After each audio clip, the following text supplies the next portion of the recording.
And hello, everyone. This is Joey with HBYOB. And beside me is Mark. Everybody say hi. Hi. Right below me there is Chris. How are you, Chris? I'm doing all right. New year, new beer. That's the theme for today's show, right? So happy new year to everybody that's checking us out. Happy new year to y'all. We haven't, have we spoken since the new year? I forget. When did we do one? I looked. I think we did one on like the 30th of December was our last right one. Before. It was like right before the new year. Yep. Yeah. So happy new year, fellas. And but yeah, ready to jump on into it. So today's topic. I'm here. Before we get started, go ahead. Chris is drinking. I'm drinking Aqua, a Founder's Porter, which describes me perfectly: dark, rich, and sexy. Lord have mercy. Or actually, maybe it doesn't describe me at all. White, annoying, or white, gray-haired. Yeah, old. It's a porter. It's very good. I'm getting ready to drink a beer that I'm actually finishing one up because I actually had two different people bring me beers today, so I'm finishing the one up. It was a good. I'm not drinking it now, but it was a hazy IPA that brought in for competition. Pretty good beer. And then I've got this black IPA that someone told me has a full pound of Carafa malt in there, so that'll be a fun one to try. Or Black Patent, maybe. I forget. Okay. But I don't drink too many black IPAs. I haven't had one actually in quite some time, so that'll be a lot of fun. And I think Chris said he's drinking water. Is that what we're saying? Yeah, I just got done working out like 10 minutes ago, so I'm drinking water. I feel like that'd be a bad idea to start drinking beer like right after having a workout. Are you referring to who are you referring to as more of a seltzer guy there, Chuck? I'm curious. I feel like Mark would be the seltzer guy. Oh, for sure. I am 150%. 150%. I mean, just anti-seltzer. I bet he holds his pinky out while he drinks them too. Heck yeah, man. I feel like just shooting from the hip. I feel like I've had to hear about homemade eggnog. Oh, he said Chris. Yeah. Well, maybe that's just because you just told me you got done working out. You just got done working out and okay. Well, and you're drinking water. It makes sense. It makes sense. All right. Although I don't think I've ever caught you drinking a seltzer there before, Chris. No, I don't think. No, I've had a few because my wife, she likes to drink them every now and again. That's her preferred drink. Yeah. So if it's alcoholic and it's around the house, I'll probably drink it at some point. Fair enough. Yeah. No, seltzers I won't drink. I'll go to the store and buy a beer. You'll draw the line at seltzer. I've tried them. It's just not. I guarantee you, he got those cheap, nasty Aldi's ones, and those taste putridly No, I've bad. had the Budweiser ones. I had the Corona one. I've had like 3 different ones. Actually, the Corona ones aren't bad. Are Natter Days considered seltzers? No, I doubt it. Because to me, for it to be a seltzer, it's got to be low carb and low calorie. And I bet you those Natter Days are filled full of sugar. They are so rocking the calories. Yeah, because I think that's kind of what made. Before we go on, though, is a seltzer something somebody can homemade brew? Can you homemade brew your own? Can you homemade brew seltzer? I can't even say it. Right. We are all tongue-tied today. Yeah. Yes, we seltzer kits are very popular. I don't see as many people making them lately, but they're super simple. There's really not much to them. Now, I will say that the fact that the breweries have the ability to filter the crap out of them and pasteurize them and all that, they become more challenging as home brewers because even though they're simple to brew, they require a lot of aging time since we don't have the filtration and, all that good equipment to. So basically we have to age them. And they all, in my opinion, when they're young, just like cider, have that real sulfury, eggy smell to them. What's the main ingredient? I tried a few. I don't like them. I never paid attention. What is the main ingredient when you're making a seltzer? Corn sugar, water, so it is yeast. I understand that. It is truly sugar. There's no malt, barley, hops, nothing like that. If there was that in there, it'd be called beer. Yeah, it's called seltzer. I understand. I'm asking for people not as smart as me. Chuck might have wanted to know. I'm assuming since Chuck just made his own mead, he probably knows what the base ingredient for a seltzer is. I would guess the base for mead is just honey. You Yeah. just need a So bunch of sugar. So truly, when you think of it, I'm not even saying truly, like the literal difference between things are the base fermentable. So if you're using honey, it's mead. If it's barley, it's beer. If it's grapes, it's wine. If it's, what else am I missing? Cider, it's apples. If it's seltzer, it's water. Anything. And then when you get to like distillation, like whiskey is basically like American whiskey is like corn based. A lot of other countries is barley based. If you're talking brandy, it's basically distilled wine essentially. It's really what makes it, the name of it is its main fermentable is basically the biggest difference. What's gin, like berries or something like that? Juniper berries, but I don't believe berry. I don't believe it's distilled with juniper berries. I believe it's like ages in juniper berries, but I could be wrong on that one. I'm not much of a out of all the vodka's alcohols, potatoes. No, well, kind of correct. Vodka is basically definition just a neutral spirit, so you can essentially use anything. You just shouldn't be getting any flavor of the whatever ingredient, what it is. Yeah, so it's whatever country you're from. If you're from a country that was prevalent in potatoes, you would use potatoes, corn. It really doesn't matter, right? But generally, people who make vodka are using like reflux stills, and because of that process, it basically essentially turns it to like just pure ethanol. So there's not really any flavor that's there behind it, which is so funny because if you go to flavored, the vodka aisle is the most flavored. The definition of vodka is flavorless, but like the most options of flavors you get are by far in the vodka aisle. Right. I mean, whipped cream, all the way from whipped cream to flavors. Most of those are added flavors, not distilled flavors, right? Yeah.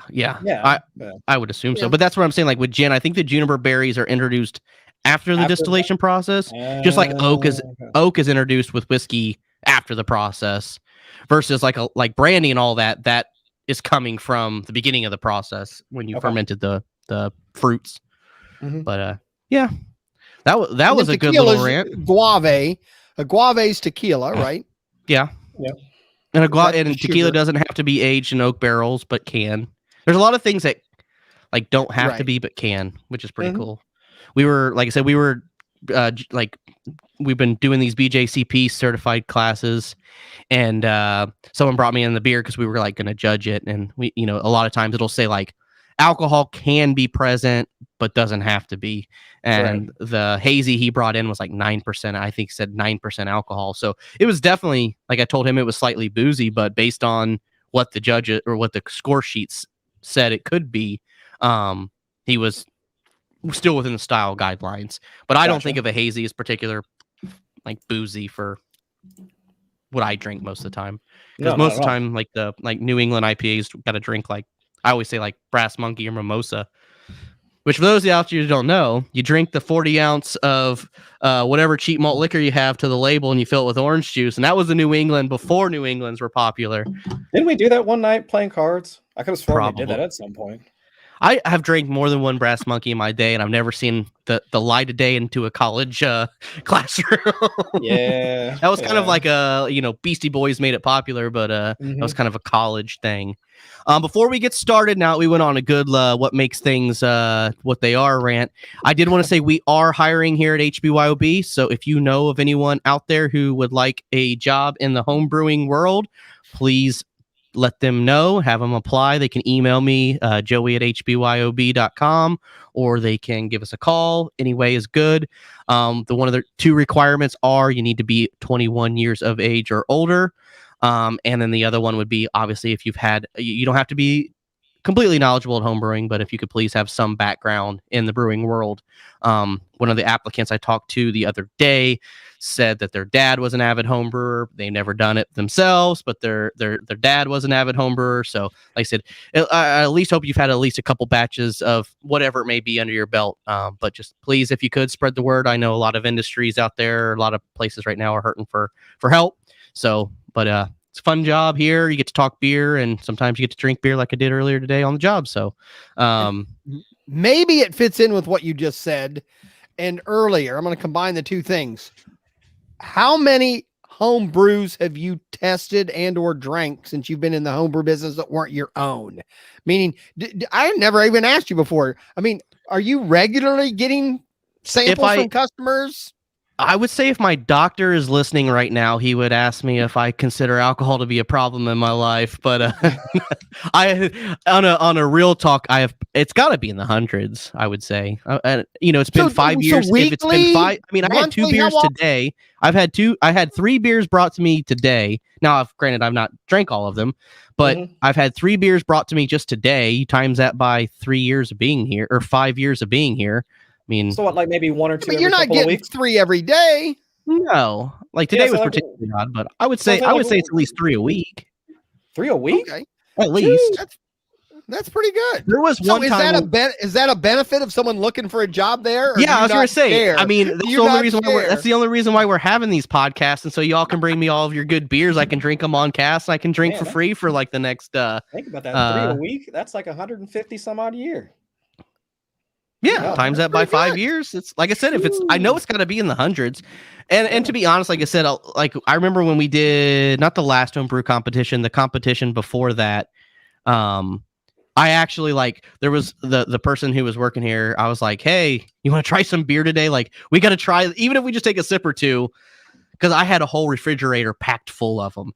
And because like I said, when I'm working, I won't sometimes if it's the end of the day or whatever, and but I don't always have the time to sit down and drink with them, drink them with you here in the store and tell you what I think and everything. So I just say, I know a lot of times people bring me bottle conditioned ones that aren't even cold. So I'll just I'll throw them in the fridge. I'll try them when I get home, and life happens and sometimes you forget. But I would say conservatively, I've had over a couple hundred. Are customers looking for your honest opinion, and do you give an honest opinion, or are they just doing it to say, hey, thanks for helping me, here's a beer, and they leave? So that would be, I would say that it would be the one caveat to what I'm saying right now is, for years it was, this beer turned out horrible. Tell me what I did wrong. And I finally just one day told people, don't bring me your bad beer anymore. If you're going to bring me bad beer, at least bring me one good one to wash it down with. Yeah. But no, I would say it's probably like, I hate to talk in percentages because I do it all the time, but I would say most of the time it's give me your honest opinion or how can you help me out? But I do get the at least 25% was like, what the hell did I do wrong? And shockingly, at least 50% of the time we can usually discuss through talking through the brewing process what they could do to help make it better. So, I had someone the other day, like said, I don't want to carry on too long, but it was truly like, I forget what it was. And it was like, oh, did you do this? Like, no, like, in the future, maybe consider doing this. I can't remember what I said now. So I'd just be making things up, but, it is like I said, I joke because it's like people are like, hey, or come try this horrible beer. Drink this horrible beer and tell me what I did wrong. I don't want to drink that horrible beer, but I have. But like I said, sometimes, most of the time, like today, it was the one that brought in was truly like, hey, I'm going to enter this into a competition. Tell me what you honestly think of this. Like I said, I discussed some things. It was a hazy beer. I know Chris was with me when I entered in a hazy beer, and I got dinged from it being bitter. I was like, it's an IPA, guys, relax. But anywho, I digress. And I told him the same. I was like, I like it, but I got dinged at a beer competition for a New England. They want like 0.0 hop bitterness to it. They want fruity, absolutely nothing in the aroma but flavor, but very fruity hops. But heaven forbid an IPA have some bitterness to it. And it's not the way I like it, but like I said, I took care of that. I basically just kind of want to say, hey, new year, and kind of go down what got us started with brewing and what has changed in brewing since you got started. So if Mark, if you'd like to go first, I think I know your story, but I want to ask you a few questions. About what year and how did you get started brewing? I can't hear you, Mark. Oh my gosh. Did he put himself on mute? He's on mute. I'm gone. Oh my God. That's why we want to do it in the store, because I don't have to worry about family and dogs and all that. Unfortunately, everybody's lives get so hectic and different right now. Like, with everything going on, it's difficult. We're definitely going to try to do these in store more often. But now that you're muted, Mike is unmuted, or I'm glad that Chromebook is holding in strong right now. Thank you. How did you get started, Mark? The answer to the question, though, is it's been a long time ago. I got a Mr. Beer kit. We talked about like that. year range. What would you say? Joey, I couldn't even tell you. It's probably, I'm trying to think of the age of my kids because they got it. Take a guess. They got it for me for Christmas. I'm going to say, based on my children's age, 18 years ago. I mean, a long time ago. I mean, when Mr. Beer kind of first came out.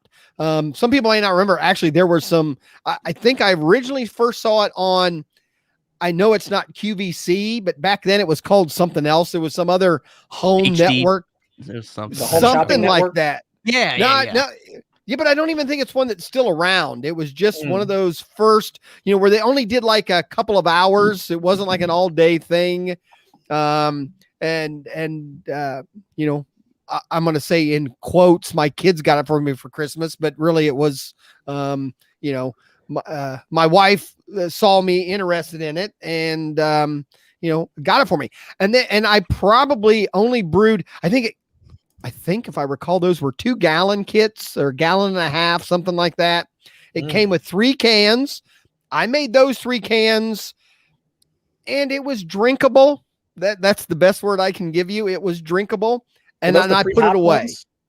Yes. Everything. Yeah. You didn't do anything. You literally just boiled, water. You didn't even boil. You didn't. You boiled hot water. Supposedly right, you were supposed to boil it. So how far deep into the hobby would you say you got? Well, then I stopped. Okay. Then it was late years. No, I did it later. Then that's when me and you got into beer making. And I said, somewhere in my house, I have a Mr. Beer kit, and we were talking about it and I ordered a few more and I made a few more with it. And then my original thing was, and we've talked about that too in podcasts back, then I went with technically the 5 gallon Mr. Beer kits, where I would just go buy, the pre-malted, the cans, which is what we just discussed before the podcast was, I mean, they don't even I know what you're talking about, like the Muttons and Coopers made like the pre-hopped cans. I don't want to give up where Chris got started or spoil anything. Like, I know we all kind of did that, but those aren't really available in the United States anymore. I mean, I know those companies still exist, like Coopers and Muttons, but if you want to get a pre-hopped, whatever, that's not really going to how you're going to get. And it's kind of like where my segue I wanted to go was how the hobby's changed. But you're saying at that point, Mark, was that's about as deep as you ever got. Like, have you ever bought an unhopped malt extract or malt of any sorts and completely unhopped? One time by accident, I bought a can that was just the malt. I want to say, it wasn't everything. And I did it one time. And to me, and again, I was doing this and that would be what we talk about. When me and you got into it, I got into this just to make an okay beer at a cheap price. I did not get into this. Craft beer wasn't a thing. There was nobody trying to make a Sierra Nevada knock everything. It was just, how can I make the cheapest 5 gallons of alcohol that I'm willing to drink? Like I said, it's kind of like a seltzer guy. It sounds bad, but that's exactly how I got into it. How can I do it? Then I started kegging. Even those I got into kegging, before I even did the brewing part. But as far as brewing wise, that's as hard as I ever got into it, other than, so you would say into it.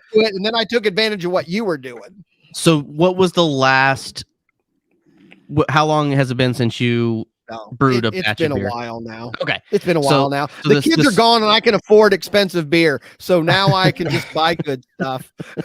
And you buy Heineken. No, Heineken's just my go-to. Somebody had to get those pennies together for that piano back there.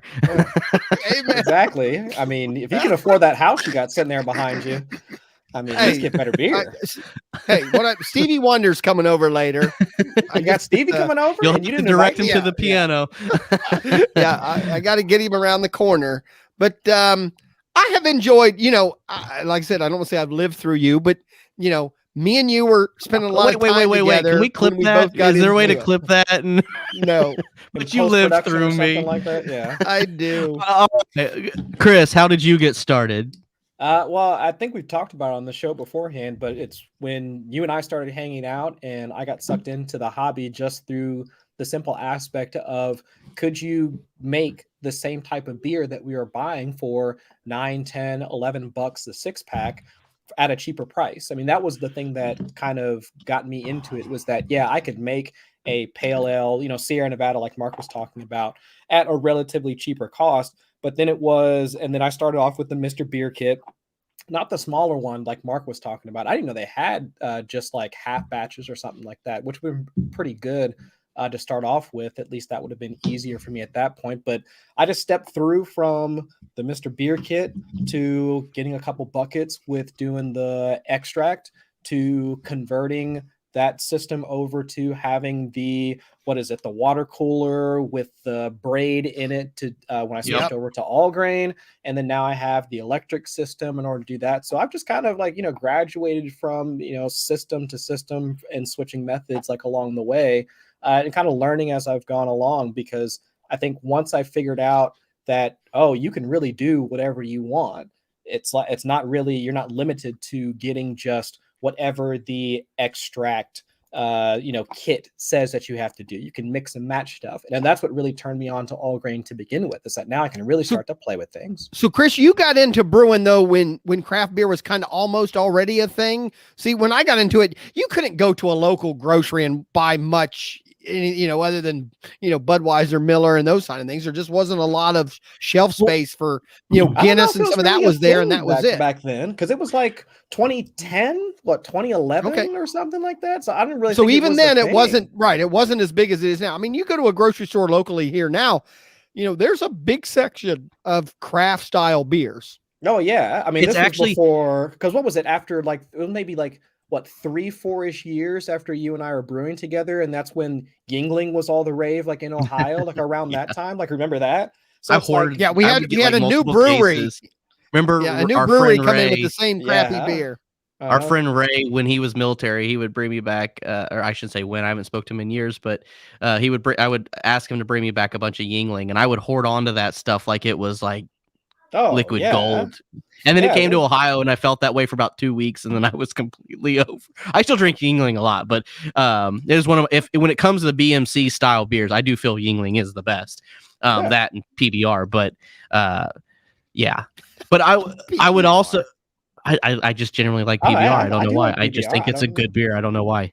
But I should say I don't know why. It's just I mean, it's a blue ribbon beer, Mark. It's gotta be good. It's in the it's on the can. I gotta believe it to be a good beer. They want a blue ribbon. What's the other one that kind of, it doesn't look like the PBR can, but it has like that blue, Oscar Blues or something, that it's like Oscar Blues pale ale. Oscar Blues makes a pale ale. Yeah, that's been around a long time. Yeah, that's another one of my favorites. It's like, if I see it, like I honestly, I really enjoy that one.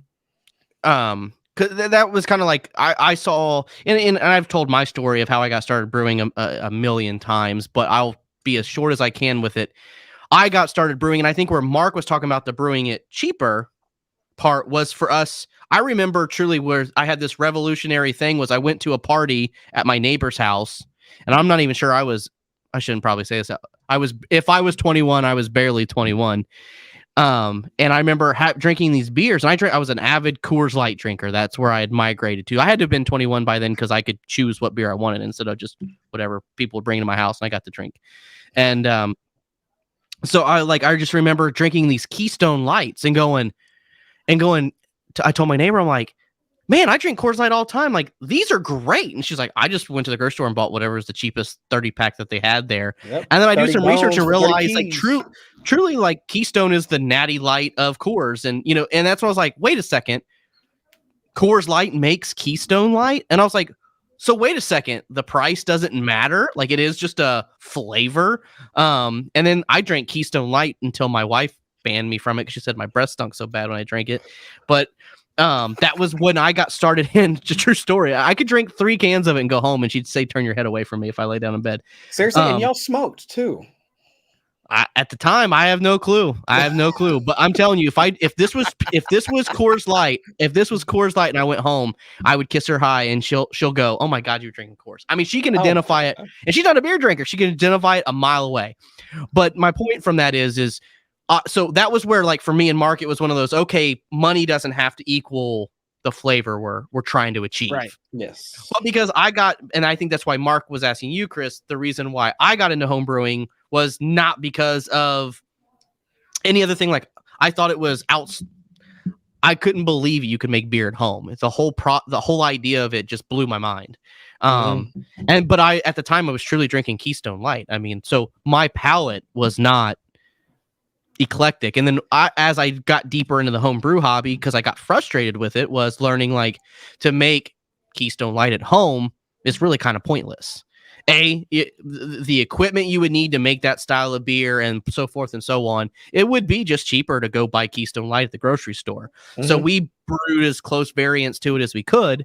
And then finally one day someone was like, why don't you just try to brew a real beer? And I'm like, oh, screw you. What's a real beer? I'm like, I've been drinking beer my whole life, you know? Yeah. And it was like, go get you like I said, I'm going to condense the story, but that's when I learned like to brew those cheap, or I hate saying that term, to brew those adjunct lager style beers at home, if you're comparing money, like when in Mark's case, can you make cheaper than that at home? Of course you can.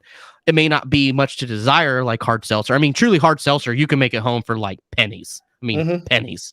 But that was kind of where it started. And then when I started learning, like I got into craft beer because of home brewing. And that's probably about where me and you started brewing together is where my palate, I think you were probably a little ahead of the curve than me as far as like air quotes, or I shouldn't say good beer, craft beer. Well, you guys put the coolers together. I think you two were together doing the coolers, and when didn't you adapt coolers and stuff like that originally and an outdoor flame and all that, I remember. Well, that's kind of where I segue, is we all kind of got started long enough ago. That's why I think it's a good conversation. Nowadays, because craft beer is so popular, I don't think anyone gets started brewing. I shouldn't say anyone. I think very few people get started brewing for the same reasons we did. Meaning, like for Mark's case, it was to save money. If I'm drinking cheap natty light style beer at home, if I can make that if I could save a few bucks and make just as good and have, in Mark's terms, more flavor, then great. I mean, he's a flavor aficionado. He's drinking it straight out the bottle right now. I mean, he's got to know his stuff. Porter City, baby. But so I remember me and you. I remember the person who, first talked to us about Sierra Nevada being the best beer in the world. And the first time I drank Sierra Nevada, I went, "That's horrible. I would never drink it." And today, Sierra Nevada's on the I drink it, but it's lower on my list of flavored beers. But what I'm saying is like, I would say when me and Chris were hanging out, Chris was or had been going to college for many years, and so I'm assuming because of who taught us about Sierra Nevada, he had a fair enough. I'm not saying you didn't drink plenty of Natty Light in your day, Chris, but what I'm saying, you probably exposed to craft beer. Cincinnati. Yeah, but you probably were exposed to craft beer much more than myself. Even at the time when I would say more avid of a home brewer. Because it did seem like the younger demographic, it was more of like, we're in our 30s now, but it did seem like the younger demographic were much more in tune to craft beer than, the counterparts. I agree. But back to your decision of beer had to do with the $5 you had that day. If enough friends threw in, you all threw in on a 12-pack or 6-pack good beer. If not, you brass monkeyed a 40 ouncer. I mean, it just is what it is. Yeah. But like I said, because of that, now segue, like I've heard Mark say coolers many times. Back then when even though home brewing had been legal for some time, it really took the craft beer industry gaining popularity, which a lot of people brewed back out of necessity. You couldn't get those beer styles. But nowadays, back then we had to MacGyver everything. Everything had to be repurposed from things that we had lying around. I can't think of the last person that came in here. It's like, you got a false bottom and a stainless steel toilet supply line that we can cut the ends off and pull the center out, and then a brass ball lock valve that you shouldn't be using. And I just bought a Coleman cooler from from Menards or Home Depot or whatever, and then I'm going to convert it into this mash tun and buy some piece of software that crashes on my computer every 10 seconds to try to calculate the numbers to make sure the water and this. 1.25 quarts per gallon grain ratios. Nowadays, the industry has completely changed. It's much more hobby based. It's more of I like what were you drinking, Mark? The Founder's Porter. I want to brew that beer. I like the whatever. I want to be. I brewed with a friend. I know I can brew this beer at home. I want the whatever my price range is. I want to go into that entry point. And nowadays, it's still cheaper for me to sell you a Digiboil or a mash and boil than MacGyver all of these things together. So the industry's really changed. There's no reason to do the DIY side of it. Some of that is because more people are in the hobby now. Obviously those companies can sell more of that stuff. So obviously they can make it at a price point. More people can do it because the hobby's much bigger now than it was 10 years ago. I feel. Yeah, but if it's a supply demand thing. Well, sure. Yeah, but I mean, it's back to, and it's not to mention as the brewer we've discussed before, all the breweries opening up, started as home brewers. But hold on, I wanted to look because I don't want to make things up. But I like even like Spike Brewing, which they're hiring as well right now. There's a common theme to a lot of this. I saw them. No, they're not local. I can't think. You asked me too quick. I can't think where they're located, but they were labeled like very good accolade of like not brewing, just like top 500 up and coming businesses. Like I said, and we're talking like I was trying to look it up. I skimmed past it somewhere, and we're a proud distributor of their products, which is great. But my point is, the companies like that. I mean, you had like Blickman and Milwaukee, yeah. You had like Blickman. I can't even think of any others. I mean, truly, when we were there, and Blickman was so expensive, back to, in my early 20s, I couldn't afford a Blickman setup. I mean, we're talking many thousands of dollars for a lot of their stuff. And so it's like for us, we just build everything. And nowadays, because of the popularity, like anything else, because a lot of people will ask me, why does a 2.5 gallon corny keg cost the same price as the 5 gallon corny keg? They're half the size. I'm like, it's pretty simple. They stamp out probably 20 times as many 5 gallon ones as they do 2.5 gallon ones. And all the internal components are the same. The difference is it's 6 inches shorter. I mean, that's really the only difference between the two. And that's why the price is the same for the two, is because they just don't make as many, supply and demand. But because of that, the price points came down, and most people, back to, a lot of those reasons why we got started don't seem to be culprit factors of why they got started today. Most of the time it's whether I want to enter beer competitions or whatever it may be. But being that, moving forward, that's where it's great for the industry is, it does seem like home brewing, as especially with the past couple years and people being stuck at home and everything, it does seem like the industry, really got a kind of a jolt there for a short period of time. Because like I said, it was a great stay-at-home hobby. A lot of people took advantage of the downtime with it. And, now moving into 2022 that we're in now, the real question is, kind of where we go forward. I've had trucks been stuck in Cincinnati since January 6th. I've had, even just today, I have to go to my accountant's office to go sign things to put in the mail because they're afraid to send them to the mail to me because they're hearing these horror stories of things. My wife said we got a Christmas card yesterday in the mail. A Christmas card in the mail yesterday. I mean, so it's like, it's great that the brewing industry kind of like pivoted forward and like they've really stocked up. But if we can't get any of these shipping couriers to get the stuff to us, it doesn't matter how many units are in Milwaukee. It really doesn't matter how many units are in Milwaukee or in Pennsylvania or in California. I truly have a skid that has sat, a skid of product. Thank goodness it's not any yeast. A skid of product that has sat in Cincinnati since the 6th. Wow. And I had a customer who was frustrated, like, hey, Joey, I ordered this last week. You said it would be in by the end of the week. I'm like, it's been in like it should have been here at the end of last week. So I called the freight company today and they just said, our staff's sick. We don't have drivers. I don't know what to tell you. Like, wait, wait. All of our drivers, or not all, but our drivers are sick. We're getting to it as quickly as we can. It just is what it is.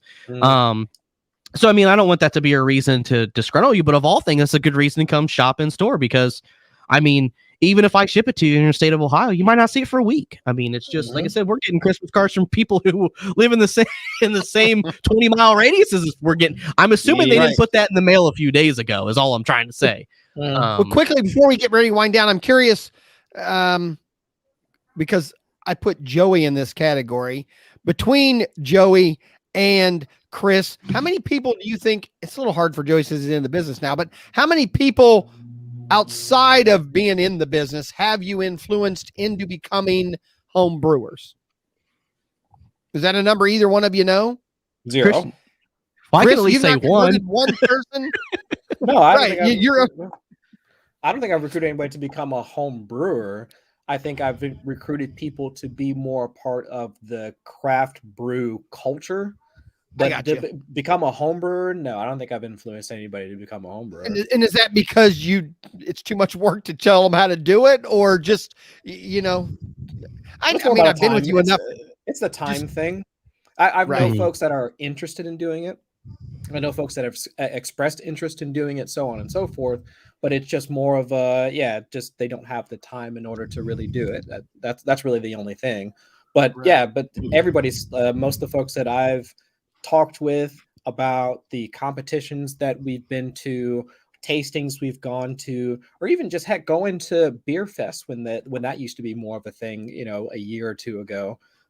Just doing all of those sorts of events that are revolve around craft brewing, that has become a larger thing. But home brewing it's just difficult for a lot of folks to get involved with, just because of the time commitment. Because folks will ask me that. I've been on other like fantasy football shows. I mean, Mark, you know what else I do with my spare time, and folks have asked me about Right. about home How do brewing. I do it? Yeah, how do I Yeah. do it? And they asked me like how long it takes. I said, no, about 5.5 hours or whatever. And then I can always see the reaction, just like, yep, nope, not doing that. And it's Well, like, that's where Right. It's not right. It's not like Kool-Aid. You can't just Well- shake the pack, add some sugar, put it in the refrigerator. yeah. Well, that's the funny thing is like that's where I like Mr. Beer. They did advertise it as you can make beer in 10 minutes. I mean, really is just it's a boil good some selling water. point. And back Yeah. to you wouldn't turn heads if you did that. I mean, if you'd have told me 5 hours, it took 5 hours to make beer, I wouldn't be sitting here today. I can Yeah. honestly probably say that honestly. And it did take something making the process simple. And there's been a lot of Right. companies like Pico Brew, and none of them make it. I mean, they just don't last. Yeah. Like the Pico Brew, you're stuck with a multi-$1,000 machine that you can't get refill kits for anymore because they went out of business. If they haven't gone out of business, they're on the tail end of going out of business. So I mean, it's just like a lot of those companies that have, like, back to when I first opened the store, I heard everybody say, "I got a Mr. Beer kit for Christmas." I can't tell you the last time I heard anyone say, "I own a Mr. Beer kit." I'm not even sure you can go to the stores come Christmas time and buy them anymore. I mean, I haven't seen one in stores in years. but in 10 years ago, every time come black, like, November, December, they were in every department store out there at every end cap. You don't see them like that anymore. You just don't. I mean, I had mine I'm sure they I had mine a exist. long time Yeah. before you saw them in stores. But yeah, there was a couple of years where, on the end caps like Kohl's Oh, we were and in every some department of the big store. retailers, Walmart, you could go in and buy Mr. Beer Macy's, cans. like wherever, man. Yeah. They used to have You all just those don't guys. see it anymore. Yeah. You'll see a lot of craft beer, cool things and gadgets. That's what I'm saying. Like, that's a weird thing. Not the weird thing, but the good thing about homebrewing is, as an industry, we just seem to be doing better because of craft beer staying relevant and everything. We're doing well as an industry. But what scares me, and I've said this on many podcasts, I just don't see the new people coming in. And that's what's great about homebrewing is it's a hobby that most people fairly, other than Mark up there, but stay fairly avid with. But it does seem like we're not getting the new people, and that's what concerns me. If you don't have a Mr. Beer or a Pico Brew or something of the sorts, it's kind of like, you said you've talked to people about brewing, but if those same people went to you and brewed with you for the day, they might have a different opinion of the situation. And it does take, same thing, classes. We used to do classes when we were in our infant stages of a store, had 5 times the turnout than we do now. And I think a big part of it is because you're either brewing with friends or, there's a multiple variables. I don't want to make up things, but a big part of it is back to we have been kind of cooped up at home. And so YouTube is huge now. I mean, I can't tell you how many hours of YouTube videos I've watched of brewing stuff. I mean, more than enough. Did you have any YouTubers when you first started brewing that you watched, Chris? No. I mean, it was really just talking with you like every week when we played cards. Be like, yeah, I tried this. I did this, I burnt this or, whatever, and just like swapping stories back and forth. But I never really even thought to look through YouTube. It was really just going to, the forums, like the AHA forums and like, and all that. That was about it. But otherwise, I really never really thought about going through like YouTube and seeing like how deep you could go down the rabbit hole at that stage. It was really just about like making mistakes, talking with folks about them, and then figuring out like, okay, well, how do I fix it on my next batch? Like that was really all I was thinking about. I've been brewing for so long, and I've watched so many videos of brewing. I remember the videos I watched would say part 1, part 2, part 3, part 4, part 5, because I watched them in the days when YouTube wouldn't let you post videos longer than 10 minutes. Oh yeah. And so they would put them into parts, and it would be like whatever they would call each video, and then you'd have like bottling or whatever, because I was truly getting my education from YouTube in its infancy years of you couldn't post. I think that's the reason why, but I think in the good old days of YouTube, you couldn't post a video longer than 10 minutes. But we've gone way over 30 minutes again. How about next show? Let's make this, I think it'd be a good topic next show that we talk about 2 things. 1, where you can get educated, and 2, what the industry could do to make it easier to get new people into it. I think those are 2 topics we could maybe talk about. I agree. Equipment stuff. Somebody write that down, because I'm not a note taker. I think that those would be good topics. Honestly, today we had some people in chat that was really, really nice to have field some questions, because that's the only thing that I don't want to sound gloom and doom, but like you said, Mark, I will admit my local Kroger doesn't have the craft beer selection it used to. Does not. I mean, it's taken by Seltzers and like a couple other places. But my point is, like in the good old days, you could go to a gas station and 3/4 of their selection was craft. You don't see that like there anymore. And I think the good part is because there are more local breweries that can service the people who want that hobby and take growlers home and all that. So I don't think the interest has gone away. It's just pivoted. And not to mention, if I was a brewery, there's no way I would even think about distributing them into gas stations and Kroger's and all that anyway. But the thing for me is, I think that'd be a great topic of how do we educate people and how do we not overwhelm them out of the gate, and what would be a good introduction into brewing where it doesn't scare you started. Because moving forward, and if we're going to continue to grow as an industry, we got to get the new recruits. I mean, we just do as people get older, or I've had I'm to the point now, I've had a lot of customers who have health issues. Let's face it, all grain brewing can be a little backbreaking. Lugging 5 gallons of beer around, I have a lot of people who, hey, you want to buy my old equipment? My back can't take it anymore. I'm just getting to that age, or retired. I'm going to travel, or I'm downsizing houses. And that's my fear, is I feel the age demographic of brewing is shifting into the older age group. It's always been there. Let's get into that next time. I think that's I think it'll be a good topic. Because I think that we need to have the next Mr. Beer type of thing. I'm not saying I know the answer to what that is, because I know what it takes to make good beer. And so I probably would be the worst person to comment on that. But it is a good topic, because like anything else, there's a lot of other industries. I know me and Chris talk a lot about, playing cards together and stuff. That's a big thing with poker these days. Is it doesn't, when we were young, that's who took over the poker world were young people. It's not the case anymore. The age I think we're the young guys in poker now, because it never got the new recruits. And that's the thing that scares me, and that is a dying industry. It just is. So moving forward, I think that's a great topic for next time, is just kind of how do we get our buddies, friends, and coworkers and all that brewing, because it is a fun hobby, and we want to be able to 30 years from now still be able to enjoy this great hobby, which I don't think legislation wise isn't going to happen, but it's a great topic, just because if we don't have the Mr. Beer style thing, it's going to go away. It will inevitably. It just will. Yeah. All right. So let's start closing. Stevie's going to be here any minute to play this damn piano. I ain't got all night. Give your hours, store location, phone number. All that can be found at our website, HBYOB.com. You can email me, Joey, at HBYOB.com, or Google store for hours and everything, because I even get confused on them sometimes. Okay. I have stayed late and came in early not knowing. See y'all. Have a good one. Peace. Bye.